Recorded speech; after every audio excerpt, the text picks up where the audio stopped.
तो हेलो दोस्तों, आज के इस वीडियो में मैं आपको बताने वाला हूं कि आप भी इस तरह के एक FPV ड्रोन बना सकते हैं, वो भी बिना PC या लैपटॉप की मदद से। तो चलिए वीडियो को स्टार्ट करते हैं और वीडियो को पूरा देखिए, क्योंकि अगर आपने वीडियो का कोई भी पार्ट मिस किया तो आपका ड्रोन सही से फ्लाई नहीं होगा और क्रैश होने का काफ़ी चांस होता है। तो वीडियो को स्किप मत करिए और चैनल पर नए हैं तो चैनल को सब्सक्राइब कर लीजिए। चलिए स्टार्ट करते हैं।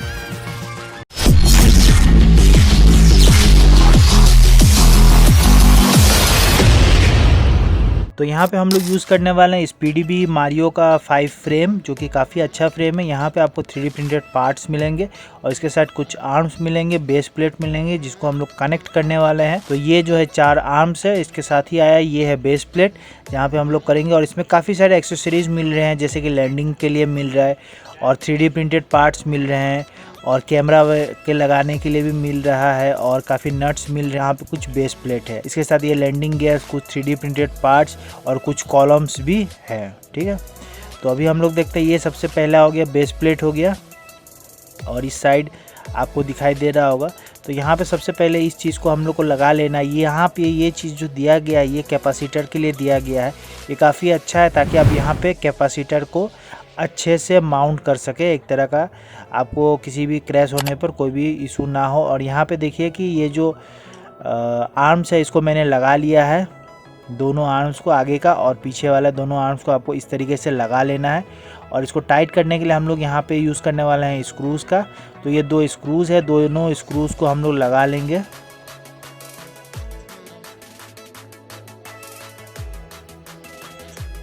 कुछ इस तरीके से हमने स्क्रूज़ को लगा लिए हैं और यहाँ पे हम लोग लैंडिंग को लगा, ये जो यहाँ पे हम लोग आर्म्स को लगा लेंगे कुछ इस तरीके से।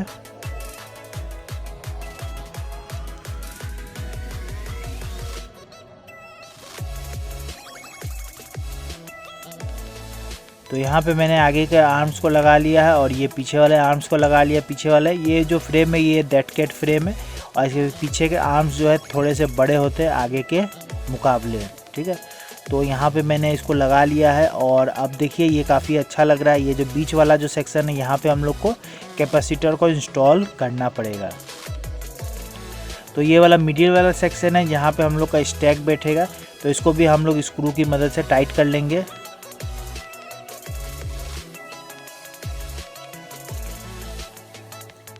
तो यहाँ पे ये टाइट हो चुका है और अब हम इसमें लगाने वाले हैं, ये अब टाइट हो चुका है और अब हम लोग इसमें लगाने वाले हैं कॉलम्स।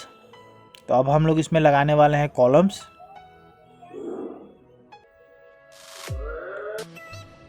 तो यहाँ पे ये 3D प्रिंटेड पार्ट है जो इसके साथ ही आया था, इसको मैंने यहाँ पे लगा लिया है। ये जो है यहाँ पे XT कनेक्टर भी लगने वाला है।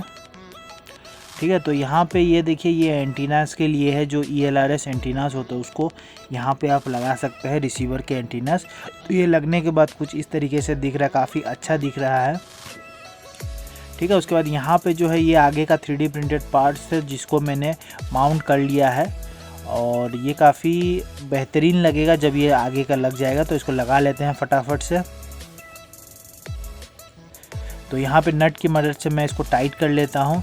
तो ये लगने के बाद कुछ इस तरीके से दिख रहा है और काफ़ी अच्छा अभी से लग रहा है। ये हो गया इसका टॉप प्लेट और टॉप प्लेट को हम सिंपली यहाँ पे लगा लेंगे कुछ इस तरीके से और ये लग चुका है। और यहाँ पे जो है हम लोग स्टैक को लगाने के लिए यहाँ पे जो नट है, इसको यूज़ करने वाले हैं। तो यहाँ पे मैं नट को लगा लेता हूँ। नट को लगाने के बाद यहाँ पे टॉप प्लेट को क्लोज कर लिया है और ये देखिए इसका जो वेट है 162 ग्राम आ रहा है और इसके साथ कुछ लैंडिंग के पार्ट्स थे, तो इसका वेट हो गया 175 ग्राम। तो काफ़ी अच्छा वेट है। यहाँ पे जो मोटर यूज़ कर रहा हूँ वो है T Motors Velox V3 1750 kV। यहाँ पे 4 मोटर्स का यूज़ किया जाएगा। तो ये काफ़ी अच्छा है, प्रीमियम मोटर है, आप इसको ले सकते हैं। आप रेडी टू स्काई के 2300 kV के बजाय टी मोटर्स वेलॉक्स को ले। और इसके साथ ये जो मोटर प्रोटेक्टर है, ये वायर है, इसको मैं यूज़ कर रहा हूँ, हर मोटर में लगा दे रहा हूँ। तो अभी जो है ये जो फ्रेम है, यहाँ पे हम लोग मोटर लगाने वाले हैं। तो सबसे पहले हम लोग M1 मोटर को लगाएंगे, फिर उसके बाद यहाँ पे लगेगा M2 मोटर्स और उसके बाद लगेगा M3 मोटर्स और उसके बाद लगेगा M4 मोटर। तो यहाँ पे 4 लग चुका है। उसके बाद हम लोग यहाँ पे SPDB F4 V3 स्टैक को लगाने वाले हैं। यहाँ पे जो ESC है, ESC को आपको कनेक्शन कर लेना है।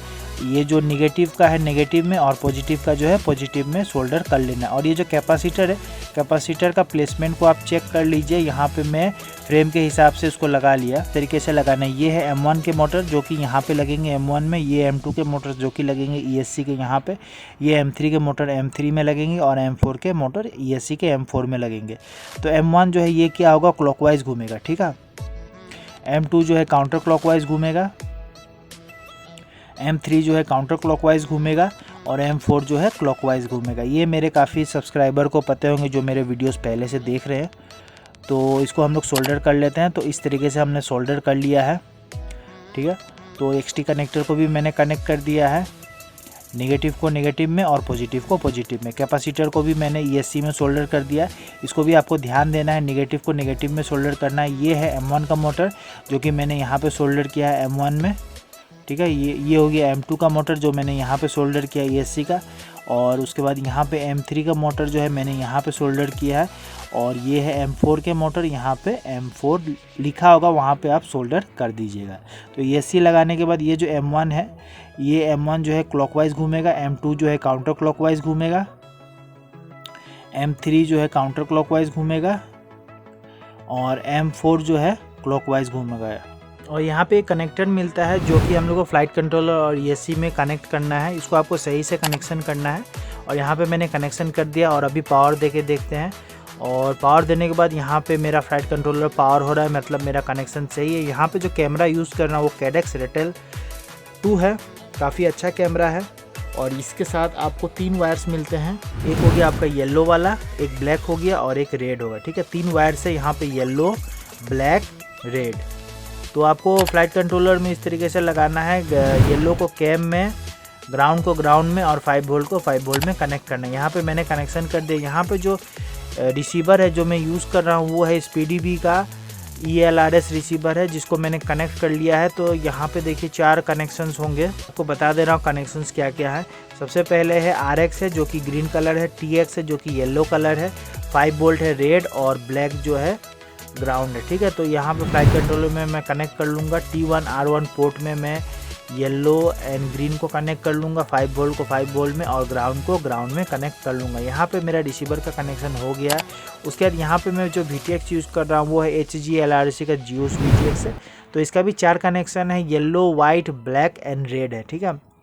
तो जो रेड है ये 5 वोल्ट होगा, ब्लैक जो है ये ग्राउंड है, वाइट जो है वाइट आपका पोर्ट के लिए होगा और येलो जो है ये हो गया वीडियो के लिए। जो यहाँ पे जो GPS यूज़ कर रहा हूँ वो है फ्लाईगोकू M10 V3 GPS है, काफ़ी अच्छा GPS है, आप इसको यूज़ कर सकते हैं। इसमें 6 कनेक्शंस मिलेंगे आपको, SCL और SDA का पैड भी मिलेगा। यहाँ पे जो बजर यूज़ कर रहा हूँ जो कि यहाँ पे 3 कनेक्शंस है, एक येलो है, रेड है एंड ब्लैक है। तो मेरा सब कुछ कनेक्शंस हो गया है। यहाँ पे ये बजर का कनेक्शन हो गया है और यहाँ पे GPS का कनेक्शन भी हो गया है, VTX का कनेक्शन भी हो गया और रिसीवर का कनेक्शन भी हो गया, कैमरा का भी कनेक्शन हो गया। तो चलिए अभी पावर देके देखते हैं। यहाँ पे जो बैटरी यूज़ कर रहा हूँ वो है डॉकैम 1300 mAh का 6S बैटरी यूज़ कर रहा हूँ। जो एंटीना यूज़ कर रहा हूँ वो SPDB का एंटीना है। आपको पावर देते समय VTX का एंटीना लगा लेना है, नहीं तो आपका VTX ख़राब हो सकता है। यहाँ पे मैंने पावर दे दिया है और यहाँ पे देखिए मेरा GPS भी पावर चल रहा है और VTX में भी पावर आ चुका है और ये VTX में भी मेरा पावर आ चुका है और रिसीवर में भी पावर आ चुका है, मतलब मेरा सभी कनेक्शन बिल्कुल सही है। बजर में भी मेरा पावर आ चुका है, ठीक है। तो यहाँ पे मेरा कनेक्शन सही है। तो चलिए ट्रांसमीटर को ऑन करते हैं। मैंने यहाँ पे ट्रांसमीटर ऑन करके रिसीवर के साथ बाइंड कर लिया है। आपने वो वीडियो नहीं देखा है तो डिस्क्रिप्शन में मैं उसका लिंक दे दूँगा या फिर आई बटन में भी आप चेकआउट कर सकते हैं कि आपको रिसीवर और ट्रांसमीटर को किस तरीके से बाइंड करना है। यहाँ पे मेरा बाइंड हो चुका है और अब देखिए रिसीवर जो है सॉलिड रेड ब्लिंक हो रहा है, इसका मतलब ये बाइंड हो चुका है, ठीक है। इतना होने के बाद आप चलते हैं प्रोग्रामिंग की तरफ और देखते हैं इसको प्रोग्रामिंग किस तरीके से करते हैं। तो प्रोग्रामिंग करने के लिए यहाँ पे मैंने SPDB का एप्लीकेशन डाउनलोड किया है। इसको सबसे पहले ब्लूटूथ अलाउ करेंगे, SPDB ये अलाउ कर देंगे। अलाउ होने के बाद यहाँ पे आपको ब्लूटूथ से सिग्नल मिलना शुरू हो जाएगा। यहाँ पे सिंपली हम लोग कनेक्ट पे क्लिक करेंगे। कनेक्ट करने के बाद ये ऑटोमेटिक कनेक्ट हो जाएगा और यहाँ पे आपको एंटर एक्सपर्ट मोड पे क्लिक कर देना है। तो यहाँ पे देखिए मेरा जो ड्रोन है यहाँ पे आपको शो कर रहा है, अप करने से अप हो रहा है, लेफ़्ट राइट करने से लेफ़्ट राइट हो रहा है, ठीक है। तो अभी हम लोग एंटर एक्सपर्ट मोड में क्लिक करेंगे। ये हो गया फर्स्ट पेज, ये हो गया सेटअप पेज। यहाँ पे सिंपली आपको कैलिब्रेट एक्सेलेरोमीटर पे क्लिक करना है ताकि ड्रोन खुद को कैलिब्रेट कर ले। इतना करने के बाद अभी हम लोग चलेंगे सेकेंड पेज में। सेकेंड पेज में आपको यहाँ पे कुछ भी नहीं करना है। थर्ड में चलते हैं, पोर्ट्स में चलेंगे। तो यहाँ पे पोर्ट्स में हमने सबसे पहले रिसीवर को T2 में लगाया था, तो रिसीवर को अनेबल करेंगे। उसके हमने यहाँ पे VTX को T1 में लगाया था, तो VTX IRC ट्रम्प को अनेबल करेंगे T1, और GPS को हमने T6 में लगाया था, तो हम लोग UART 6 को अनेबल करेंगे GPS, और उसके बाद सेव एंड रिबूट कर देंगे। तो यहाँ पे हम लोग का VTX रिसीवर और GPS अनेबल्ड हो जाएगा। आप जिस UART में कनेक्ट करते हैं उसको यहाँ पे अनेबल कर लीजिएगा। उसका 4 नंबर पेज में चलते हैं। यहाँ पे आपको मोड सेट करना है, लेकिन उससे पहले आपको रिसीवर का सिग्नल आ रहा है कि नहीं आ रहा है उसको आपको देखना होगा। तो उसके लिए आप पहले रेडियो में चलते हैं। रेडियो में आपको क्या करना है, मेरा ELRS सेटअप है, तो इसीलिए मैंने यहाँ पे जो रिसीवर प्रोटोकॉल है ये सीरियल रखा है और CRSF प्रोटोकॉल को सिलेक्ट किया हूँ, ठीक है। यहाँ पे काफ़ी सारे, अगर आप S बस सिलेक्ट करते हैं, अगर आपका रिसीवर S बस है तो S बस सिलेक्ट करिए, I बस है तो I बस। यहाँ पे मेरा ELRS है इसलिए मैंने CRSF को सिलेक्ट किया है, और उसके बाद टेलीमेट्री को अनेबल करके सेव एंड रिबूट कर दिया है। और अभी देखते हैं कि मेरा ट्रांसमीटर से स्टिक जो है मूवमेंट हो रहा है कि नहीं हो रहा है। तो यहाँ पे देखिए मेरा स्टिक का मूवमेंट शो कर रहा है, तो यहाँ पे मेरा स्टिक कमांड, यहाँ पे ट्रांसमीटर मेरा काम कर रहा है, ठीक है। तो अभी हम लोग चलते हैं मोड्स में। सबसे पहले हम लोग आर्म को सेट करेंगे। यहाँ पे मैंने SWA को सेट किया है, ठीक है। आर्म के लिए SWA को, ट्रांसमीटर में SWA मतलब चैनल 5 को मैंने SWA के लिए सेट किया, जो कि मेरा आर्म डिसआर्म का काम करेगा। सेकंड मैंने रखा है एंगल मोड, और हॉरिजॉन मोड को मैंने SWC में रखा है, जहाँ के 3 मोड स्विच है, वो चैनल 7 है मेरा। तो यहाँ पे मैंने दोनों सेट कर दिया है, और इस हिसाब से ऑक्स 3 वाला है, ठीक है। तो एंगल, हॉरिजन और एक्रो मोड, तो 3 मोड स्विच है। फर्स्ट में मेरा एक्रो रहेगा, सेकंड में एंगल और थर्ड में हॉरिजन रहेगा। उसके बाद मैंने बीपर को रखा है ऑक्स 4 में, जो कि मेरा SWD है, चैनल 8। तो ये मेरा बीपर करेगा, मेरे बजर में से साउंड करेगा। और उसके बाद GPS का रह गया, जो कि मैं इसको रखूँगा ऑक्स 2 में रखूँगा, GPS रेस्क्यू। ऑक्स 2 मतलब हो गया SWB में, जो कि 3 मोड स्विच है, तो मैं GPS रेस्क्यू को बीच में रखूँगा। इतना करने के बाद यहाँ पे सेव में मैं क्लिक कर दूँगा। सेव करने के बाद यहाँ पे ऑल सेट हो चुका है। और अब हम लोग चलते हैं यहाँ पे कॉन्फ़िगरेशन टैब में चलेंगे। तो यहाँ पे हम लोग का रेडियो का सेटअप तो हो चुका था। यहाँ पे अभी हम लोग को कुछ नहीं करना है। यहाँ पे हम लोग का स्टिक कमांड शो कर रहा है। उसके बाद कॉन्फ़िगरेशन टैब में चलता है। ये मोटर्स टैब आ गया। मोटर टैब में आपको सबसे पहले मोटर को अनेबल करना है। उसके बाद हम लोग मोटर्स में सब चलेंगे। यहाँ पे मेरा मोटर प्रोटोकॉल डिसेबल्ड है, इसको हम लोग DSOT 600 कर देंगे। और उसके बाद सेव एंड रिबूट करेंगे। इसको कंटिन्यू क्लिक कर देंगे। रीऑर्डर मोटर में आई नो इसमें अनेबल करेंगे। और देखिए आपका कौन सा मोटर घूम रहा है उसको आपको यहाँ पे सिलेक्ट करना है। जैसे कि मेरा M1 घूम रहा है तो M1 सिलेक्ट किया, M2, उसके बाद M3 M4 करके यहाँ पे हम लोग सेव कर लेंगे। तो ये रीऑर्डर मोटर का सेटअप था। उसके बाद हम लोग मोटर डायरेक्शन में चलते हैं। मोटर डायरेक्शन में क्लिक करेंगे, आई नो, और उसके बाद हम लोग M1 में क्लिक करेंगे। अगर सब कुछ सही है तो आपको यहाँ पे कुछ भी नहीं करना है। अगर आपका ड्रोन का मोटर गलत घूम रहा है तो आप फॉरवर्ड या रिवर्स को सिलेक्ट कर सकते हैं, ठीक है। तो यहाँ पे मेरा सब कुछ सही है। M1 जो है क्लॉकवाइज, M4 जो है क्लॉकवाइज। और उसके बाद यहाँ पे आपको कुछ भी नहीं करना है, इतना ही था। और आप चाहे तो एक एक करके मोटर को भी सिलेक्ट कर सकते हैं कि आपका मोटर सही से घूम रहा है कि नहीं घूम रहा है। तो यहाँ पे आप एक एक करके भी मोटर को घुमा सकते हैं, या फिर चाहे तो आप चारों मोटर को भी एक साथ घुमा सकते हैं। उसके लिए आपको मास्टर वाले टैब को बढ़ाना पड़ेगा, तो चारों मोटर आपका एक साथ घूमेगा, ठीक है। तो यहाँ पे हम लोग कंटिन्यू करते हैं।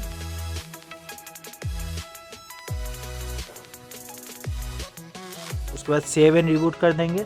और उसके बाद हम लोग चलते हैं कॉन्फ़िगरेशन टैब में। यहाँ पे आप लोग को क्या करना है, सबसे पहले मैं क्राफ्ट नेम लिख लेता हूँ। सबसे पहले यहाँ पे SPDB Mario 5 लिख लेता हूँ, जो कि ये फ्रेम है। और पायलट नेम है, अपने चैनल का नाम को ही डाल देता हूँ, एविएशन RC फ्लाई। और उसके बाद यहाँ पे आर्मिंग जो है आप अपने हिसाब से रख सकते हैं। मैं इसको 180 डिग्री में रख देता हूँ। और यहाँ पे कुछ अदर फीचर्स भी है। तो इन फ्लाइट एक्सेल कैलिब्रेशन को मैंने अनेबल कर दिया है, RX लॉस, RX सेट को भी अनेबल कर दिया, और बाकी सब तो डिफ़ॉल्ट ही रहेगा। उसके बाद सेव एंड रिबूट कर देंगे।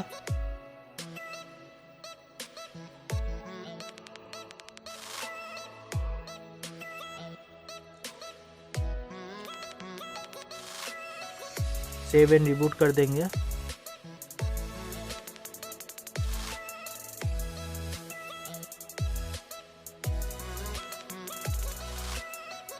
उसके बाद हम लोग PID ट्यूनिंग में यहाँ कुछ भी नहीं करने वाले हैं, क्योंकि डिफ़ॉल्ट वैल्यू ही काफ़ी सही है मेरे लिए। ठीक है, तो अगर आपको PID ट्यूनिंग में कुछ चेंजेस करने हैं तो आप अपने हिसाब से कर सकते हैं, लेकिन मेरे लिए फ़िलहाल जो बेटाफ्लाइट कॉन्फ़िगरेटर का डिफ़ॉल्ट वैल्यू है वही काफ़ी अच्छे से फ्लाई हो रहा है। और उसके बाद हम लोग यहाँ पे OSD टैब में आ चुके हैं। तो मैं अपने हिसाब से OSD को सिलेक्ट कर लूँगा, और आप चाहे तो अपने हिसाब से भी सिलेक्ट कर सकते हैं। जैसे कि मुझे बैटरी एवरेज वोल्टेज को चाहिए, मैं यहाँ पे सेट कर लेता हूँ। उसके बाद बैटरी यूसेज को भी मैं यहाँ पे सेट कर लूँगा। उसके बाद और मुझे क्या चाहिए, बैटरी वोल्टेज। तो तीनों बैटरी के सेक्शंस को मैं एक साथ कर लेता हूँ, ताकि फ्लाई करते समय मुझे ये पता चलते रहे। और उसमें काफ़ी सारे चीज़ें हैं, आप अपने हिसाब से सिलेक्ट कर सकते हैं। तो यहाँ पे है फ्लाइट डिस्टेंस, इसको मैं यहाँ पे कर लूँगा। उसके बाद फ्लाई मोड, उसके बाद GPS का लेटीट्यूड और लॉन्गिट्यूड। काफ़ी इम्पॉर्टेंट है GPS का लेटीट्यूड लॉन्गिट्यूड। अगर आपका ड्रोन खो जाए तो आपको ये लेटीट्यूड लॉन्गिट्यूड में जाना पड़ सकता है। उसके बाद GPS का सैटेलाइट, कितना आपका सैटेलाइट कनेक्ट हुआ है। मिनिमम आपको 8 सैटेलाइट कनेक्ट होना है, तभी ड्रोन आर्म होगा, अगर आपने वो सेट किया है तो। उसके बाद होम डिस्टेंस, आपका ड्रोन का डिस्टेंस आप होम से कितना दूर है। उसके बाद यहाँ पे रिसीवर का signal, RSSI value, stick overlay left, stick का जो कमांड है, स्टिक आपको यहाँ पे दिखाई देगा कि आपका स्टिक किस तरफ है। ठीक है, स्टिक ओवरले राइट। तो इन दोनों को मैं यहाँ पे सेट कर लेता हूँ। और यहाँ पे क्या क्या रह गया है, VTX का चैनल। मैं अगर VTX हाई पावर में लगा रहा हूँ तो मुझे ये पता चले कि मेरा VTX कितने पावर में चल रहा है। और यहाँ पे कुछ ऐसा नहीं करना है। इतना करने के बाद यहाँ पे सिंपली हम लोग सेव में क्लिक करेंगे। और अब हम लोग इसके बाद यहाँ पे एक चीज़ रह गया था, एल्टीट्यूड, जो कि काफ़ी ज़रूरी है एल्टीट्यूड हाइट को बताने के लिए। ठीक है, इतना करने के बाद हम लोग यहाँ पे सेव कर लेंगे।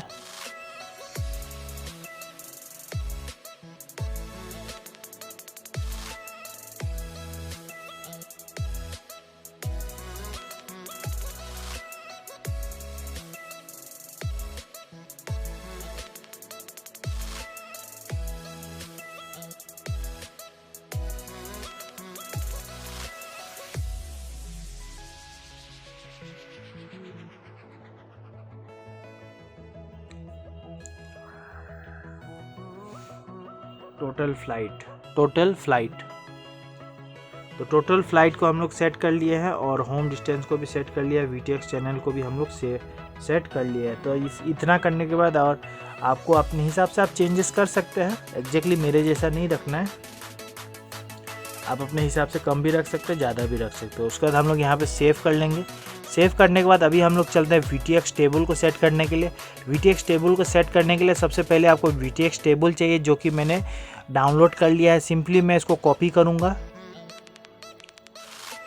ठीक है, ये मेरा जो VTX है ये जूस है, VTX 800 है HG LRC का। सिंपली मैं इसको कॉपी करूँगा और यहाँ पे लोड VTX फ्रॉम क्लिपबोर्ड पे क्लिक करने के बाद ये ऑटोमेटिक लोड हो जाएगा। और यहाँ पे मेरा VTX टेबल आ चुका है। और सिंपली मैं यहाँ पे मैन्युअली बैंड, चैनल और पावर को सिलेक्ट करूँगा और लो पावर डिसआर्म को ऑन अंटिल फर्स्ट आर्म करके सेव कर दूँगा। ठीक है, करने के बाद अब हम लोग चलेंगे बैटरी के सेक्शन में। तो बैटरी में आपको कुछ नहीं करना है, जैसा है वही डिफ़ॉल्ट रहने दीजिए। उसके बाद हम लोग चलते हैं फेल सेव में। फेल सेव में सबसे पहले हम लोग ऑक्स 3 में जाएंगे। ऑक्स 3 को हम लोग सेट कर देंगे 1500 में, ताकि जब GPS रेस्क्यू हो तो ड्रोन एंगल मोड में रहे। ठीक है। उसके बाद फेल सेफ स्विच में हम लोग इसको स्टेज 2 में रखेंगे और स्टेज 2 में हम लोग जो फेल सेफ का प्रोसीड्यूर है उसको हम लोग जीपीएस रेस्क्यू रखने वाले हैं। जीपीएस रेस्क्यू में एल्टीट्यूड मोड 3 तरह के होते हैं, एक मैक्सिमम है, एक फिक्स है, एक करंट है। हम लोग अगर फिक्स एल्टीट्यूड रखते हैं तो ड्रोन अपना एक एल्टीट्यूड मेंटेन करके जीपीएस रेस्क्यू आएगा। डिफ़ॉल्ट जो है 30 है, अगर हम लोग इसको 10 रख देते हैं, अगर 10 मीटर में रखते हैं तो ड्रोन 10 मीटर तक जाएगा और उसके बाद वो जीपीएस रेस्क्यू होगा। तो यहाँ पे मैं इसको 30 कर लेता हूँ। और उसके बाद और एक है करंट एल्टीट्यूड। करंट एल्टीट्यूड में ऐसा होता है कि ड्रोन जहाँ पे फ्लाई हो रहा है वहीं से वो जीपीएस रेस्क्यू हो जाएगा। और मैक्सिमम एल्टीट्यूड रखने से सही होता है कि ड्रोन जितना हाइट पर उड़ रहा है उसका अगर आप उसको नीचे भी फ्लाई कर रहे हैं, जब जीपीएस रेस्क्यू करेंगे तो ड्रोन उतना हाइट पर जाएगा और उसके बाद वहाँ से वो जीपीएस रेस्क्यू होगा, ठीक है। तो अलाउ आर्मिंग विदाउट फिक्स आप अपने हिसाब से कर सकते हैं।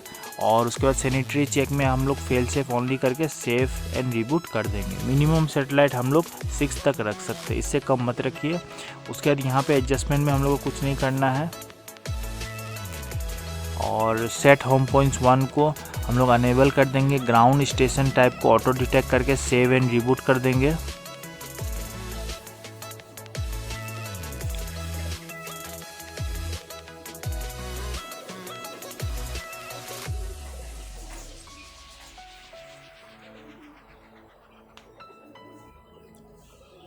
एक बार हम लोग पोर्ट्स को एक बार वापस से अनेबल करके देख लेते हैं।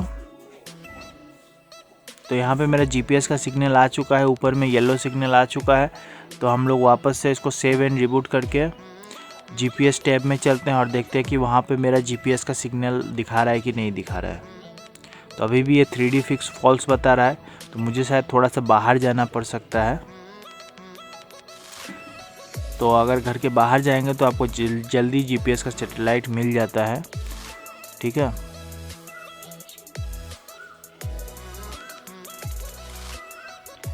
तो अभी देखते हैं, अभी जीपीएस का सैटेलाइट देखिए 3D फिक्स ट्रू हो गया है और waiting for GPS 3D fix. यहाँ पे मेरा 7 सैटेलाइट कनेक्ट हो चुका है और नीचे में आप देख सकते हैं मेरे सैटेलाइट का स्टेटस को बता रहा है कितने कनेक्ट हो गए हैं।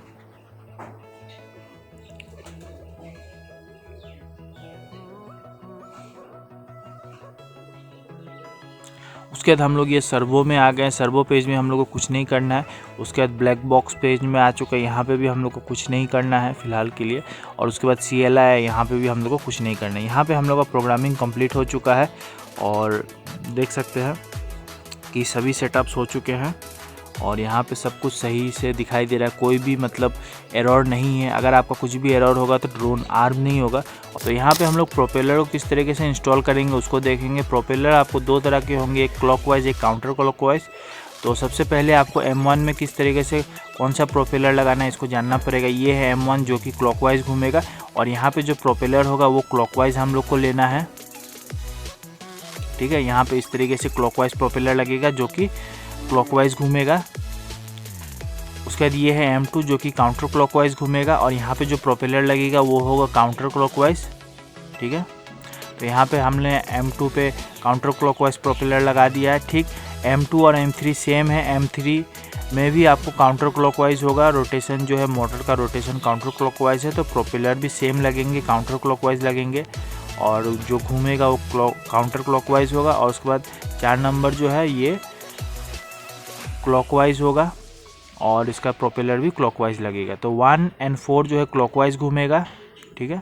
2 और 3 जो है काउंटर क्लॉकवाइज घूमेगा। तो आपको प्रोपेलर सही से लगाना है, अगर प्रोपेलर आपने गलत लगाया तो आपका ड्रोन फ्लिप हो सकता है। तो चलिए अभी फ्लाइंग वीडियो की तरफ चलते हैं और फ्लाइंग वीडियो देखते हैं।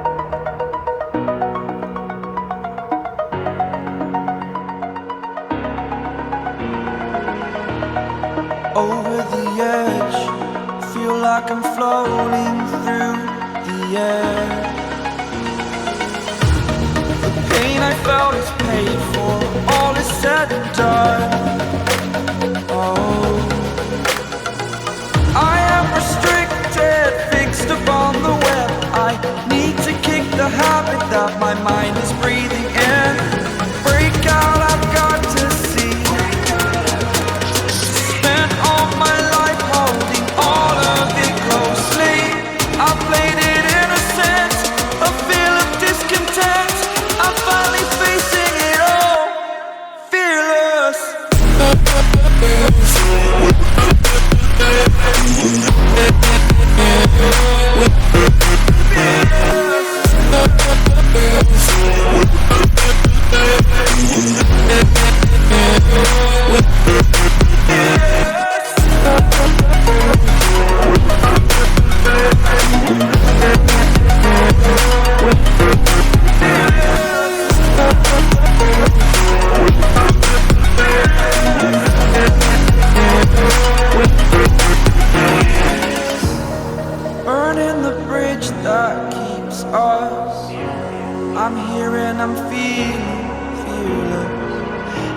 Exaggerated, that's what you assume.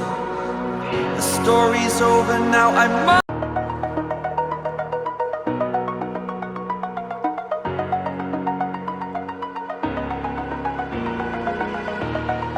Over the edge, feel like I'm floating through the air. The pain I felt is paid for, all is said and done. Oh, I am restricted, fixed upon the web. I need to kick the habit that my mind is breathing in. Break out, I've got to see. Spent all my life holding all of it closely. I played it innocent, a feel of discontent. I'm finally facing it all, fearless.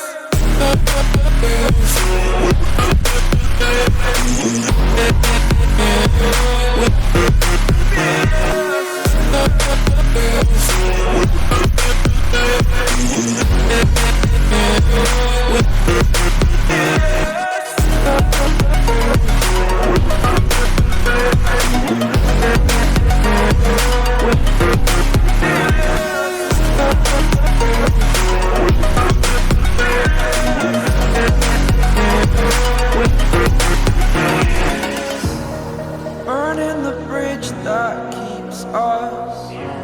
I'm here and I'm feeling fearless. Exaggerated, that's what you assume. The story's over now, I must conclude. I am conflicted, watching where I step still, hanging in the balance. Not the life I want to live, I want to take it all. Standing tall, fear I weighed the person you